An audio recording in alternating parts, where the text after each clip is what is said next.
Welcome to this edition of Backstage Pass with Leah Chang. I'm your host, Leah Chang.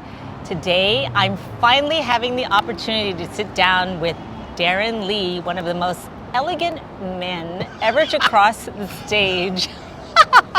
Welcome, Darren. Thank you. It's a delight to be here. I am so happy that we finally get to speak. You've had quite a year. Yeah. But we're going to start off with what's coming up next, Yes. which is... So coming up next, I am going to be performing The King of Siam in The King and I, the UK production of The King and I. It'll be my West End debut at the Dominion Theatre. Oh my God, that is so exciting. I'm really thrilled. Well, you've also actually been on the UK tour for a period of time. That is correct. So since January, I've been touring the UK, and so very similar to the way that I saw a lot of the US on a US national tour of a show, I've been able to see all of these different cities, sort of play these different houses, sort of do something touristy during the day, and then I'm grateful to be able to have a show to go to at night. What does it mean to you to be making your West End debut? It is thrilling. It's something that I never honestly... Maybe something that I hoped in the back of my mind would happen. Having spent a good 20 years performing on Broadway, I thought, well, maybe there'll be an opportunity for me to maybe have a show in the West End. Mm-hmm. And so to be able to do it at this time in my life, to be able to do it with this role in this show is something that I never could possibly have imagined. And I'm more than honored and delighted to be able to do it.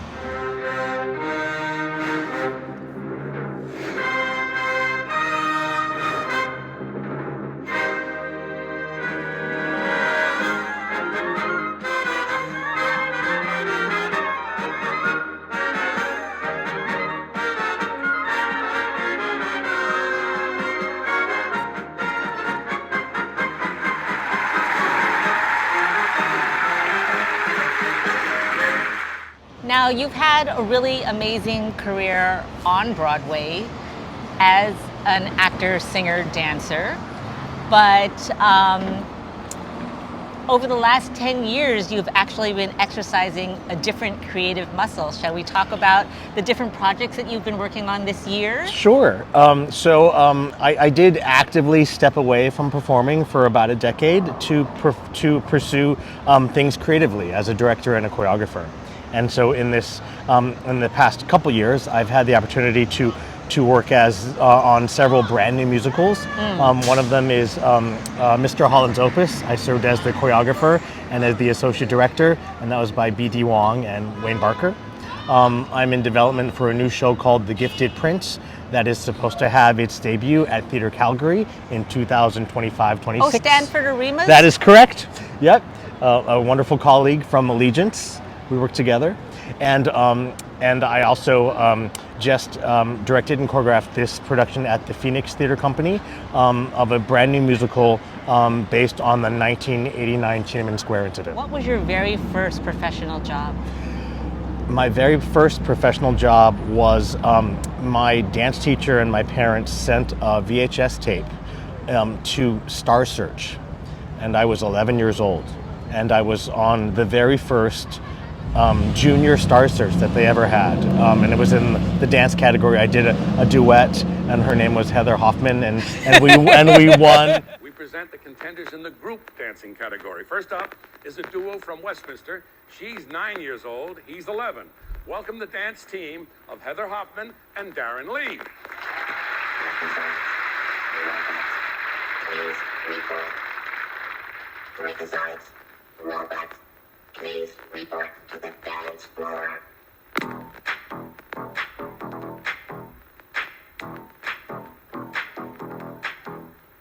C-O-I-D-S. C-O-I-D-S. Break the sides. C-O-I-D-S.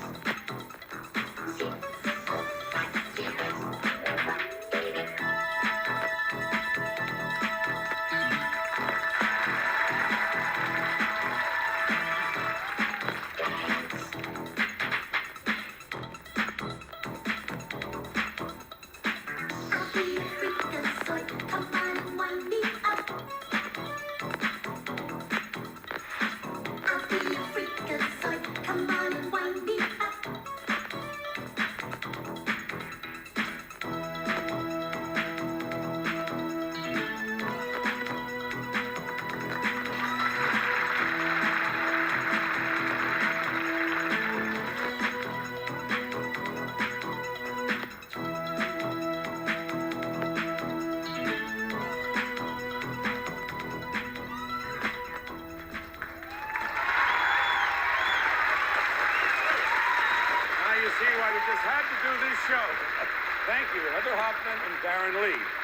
for your votes, judges.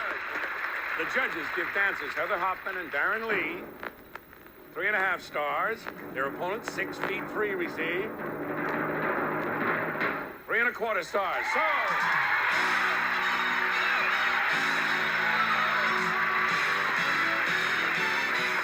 congratulations. You just won over $2,000. How long have you been dancing together? We've been dancing together for about a month. About a month? That's all? You just hardly met, right? Are you planning to make dancing a career for yourselves? Yes. Well, you're really good. Congratulations. Prior to being submitted for Star Search, what kind of training had you had?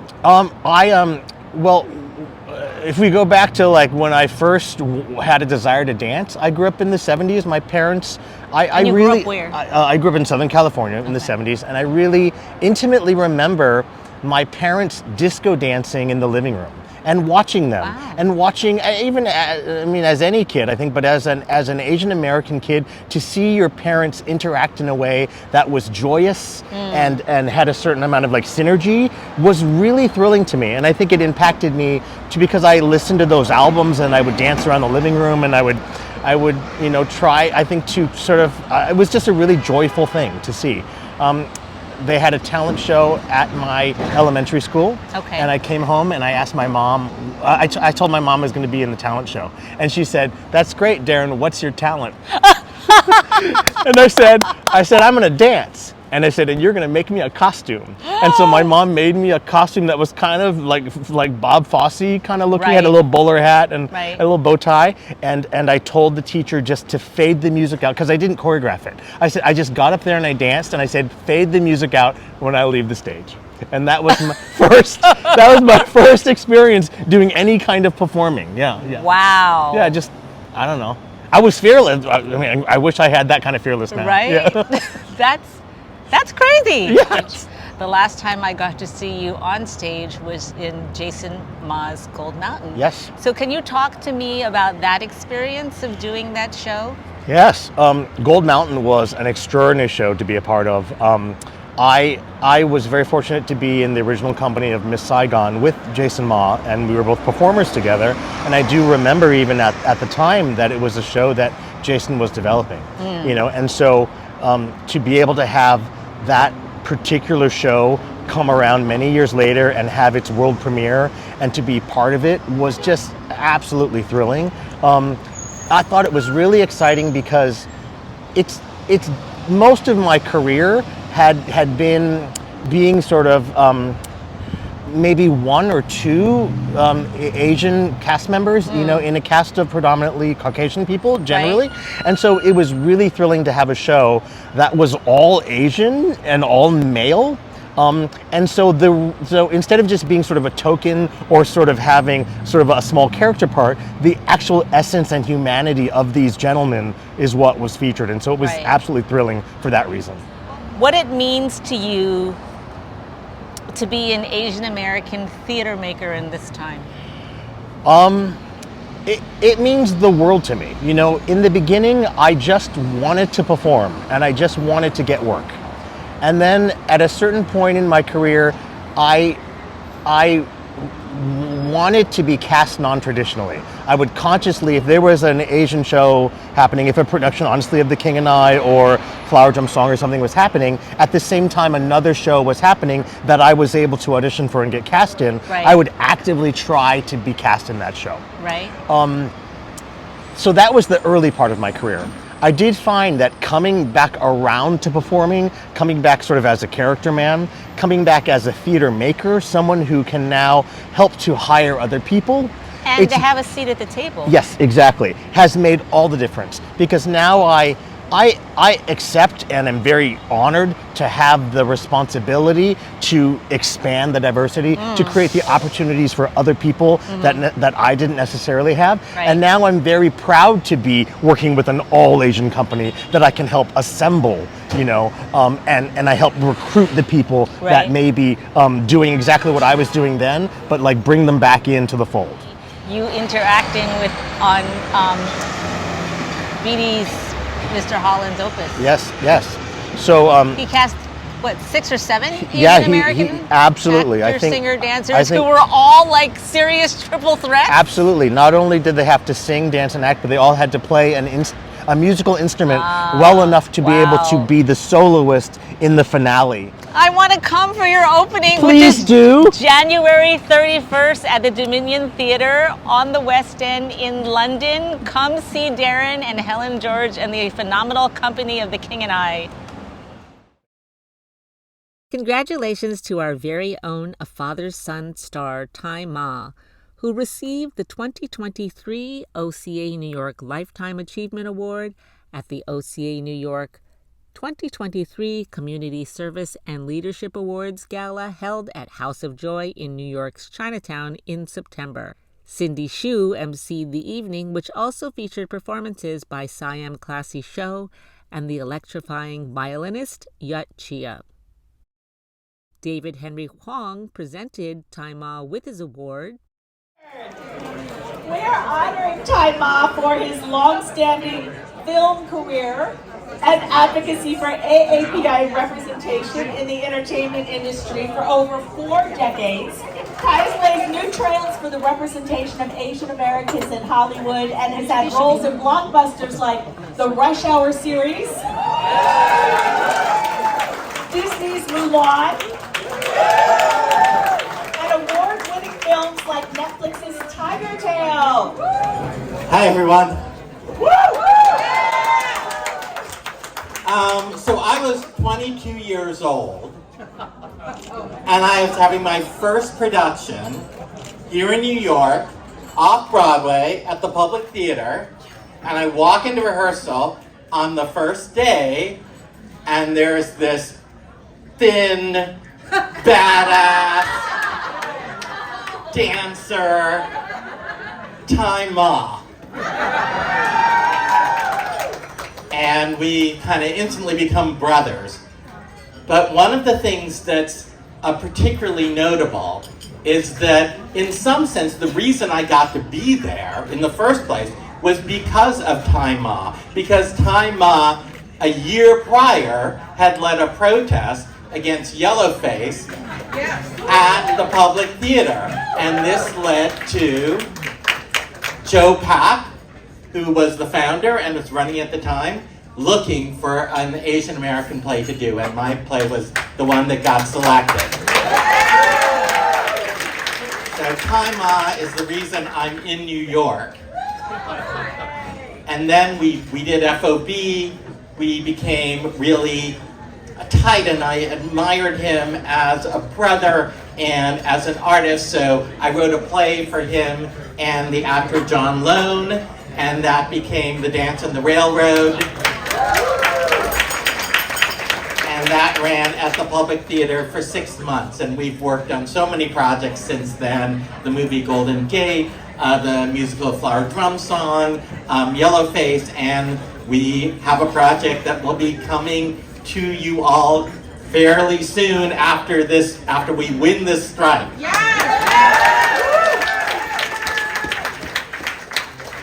But that just shows how activism is intrinsic in the art of Tai Ma. And at a time when jobs were few for Asian actors, Tai would turn down work that diminished or disparaged Asian American characters. At a time when characters were stereotypically written, Tai would fight. He would fight directors, he would fight writers in order to make those characters human. And he's had a brilliant career and is continuing to be a major actor in New York and in Hollywood. Some of the credits you've already heard, and in recent years, his advocacy has led to the change that has enabled him to become everybody's Asian dad. Awkwafina's dad in The Farewell, Mulan's dad, the father in Tiger Tail, and the father in CW's Kung Fu. And upcoming in Interior Chinatown, based on Charles Yu's novel. So he's everybody's Asian dad, but to me, he's my gaga, my older brother. I'm so proud to give this award to Time Up.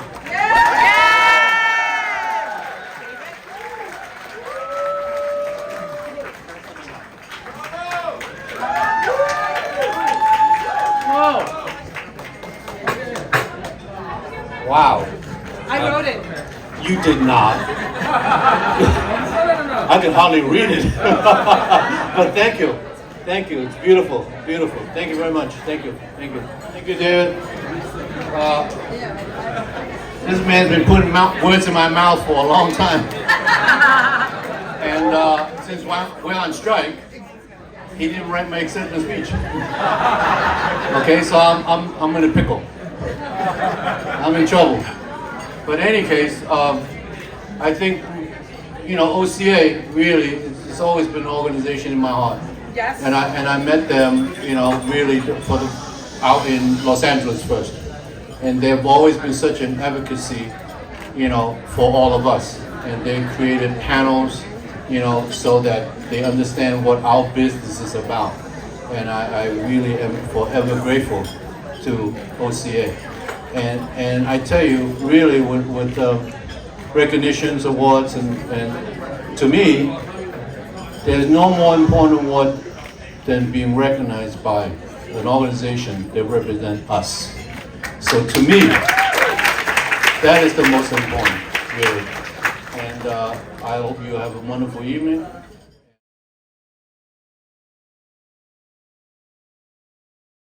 Senator John C. Liu presented Assemblymember Stephen Raga with the 2023 OCA New York Leadership Award, and Brianna Sia presented Mohammed Q. Amin with the 2023 OCA New York Trailblazer Award. The Chinatown Ice Cream Factory and Asian American Bar Association of New York received community awards for their leadership and service to the AANHPI community. Their annual gala benefit, which included a 10-course banquet meal, is a celebratory evening that raises funds to enable OCA New York to maintain its vital role in advocating for our community.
Thank you for joining me for this edition of Backstage Pass with Leah Chang. Until next time.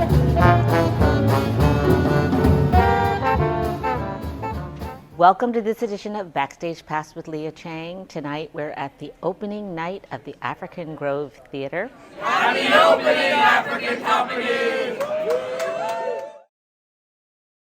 NYU's African Grove Theater hosted its inaugural production, The African Company Presents Richard III, Carlisle Brown's play about the country's first black theater that performed on the same block where its namesake theater now stands. In 1821, the country's first black theater company opened a 300-seat theater at the corner of Bleecker and Mercer Streets. The African Company Presents Richard III featured Tisch School of the Arts students from grad acting and design for stage and film, directed by Carl Caulfield, chair of grad acting, and was performed in November in the new state-of-the-art theater on the 4th floor of the John A. Paulson Center. Carlisle Brown's play tells the story of the African Grove Theater, the ambitious black theater troupe that performed Shakespeare and other classics in 19th century New York. Founded by William Alexander Brown, the African Company was known for staging Shakespearean classics performed by black actors, ballets, comedies, and a play written by Brown himself. First and foremost, good evening. My name is Carl Cofield. I have the privilege of being the chair of grad acting. And hello, I'm Justin Townsend. I have the privilege of being the chair of grad design. Forgive me for reading, but I just want to make sure I get everybody. We want to take a moment to thank all of you for sharing in this historic moment. In the world that is filled with darkness right now, this is a profound light beam. So we don't take it for granted that you're here. Never before has the expression, "we stand on the shoulders of our ancestors," reverberated so deeply in me. We're standing in a beautiful state-of-the-art space, memorialized for a group of artists who had the audacity to believe in the transformational power of theater. In the play, Jimmy Hewlett asks, "What are you going to do, change the world with a play?" My firm belief is absolutely. Before we go any further, please join me in raising a glass to this incredible cast, crew, and creative team that make up the very best of grad design for stage and film and grad acting.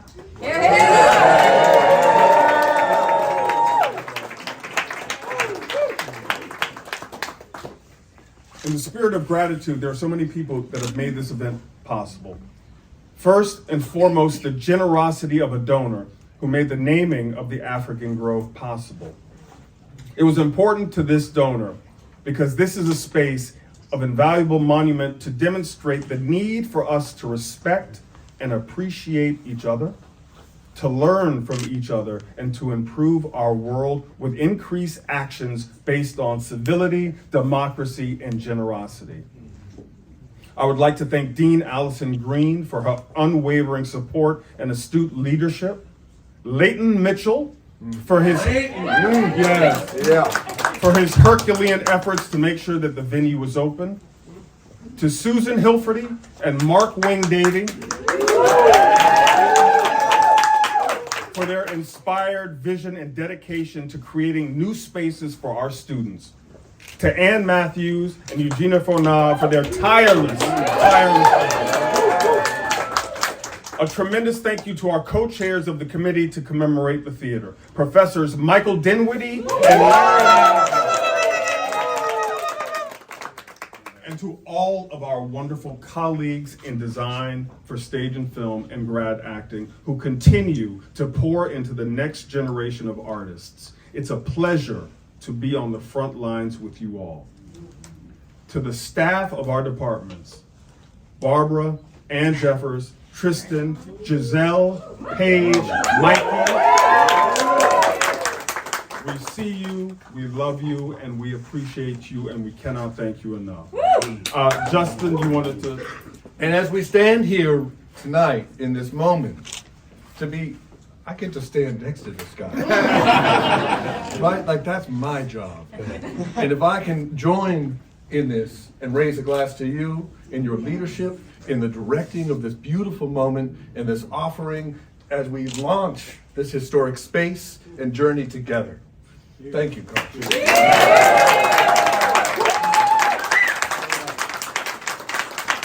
And last, but certainly not least, the playwright that blessed us with this beautiful play, a play that forces us to remember.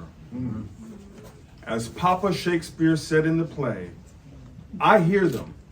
They're in my head and will stay there so long as I remember. Please give it up for my brother, a true griot. I say griot, Carlisle Brown.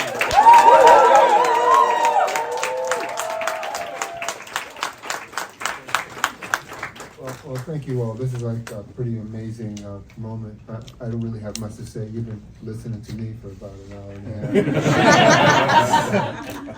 But it is really my pleasure to have my work, this work, return to the scene of the original crime. Thank you all so much.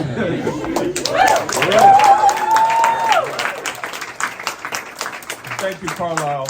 And to all of our friends who are here tonight, Andre DeShields. Thank you, Forrest Whitaker, for setting the example for us, a beacon that we all aspire to. To my friends at Classical Theater of Harlem, Ty Jones, Patrick Bradford, we definitely stand on the shoulders of the African Company. And I just want to take one other time to thank this entire cast, crew, and design team for knocking it out of the park. Enjoy, everybody.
Thank you for joining me for this edition of Backstage Pass with Leah Chang. Until next time.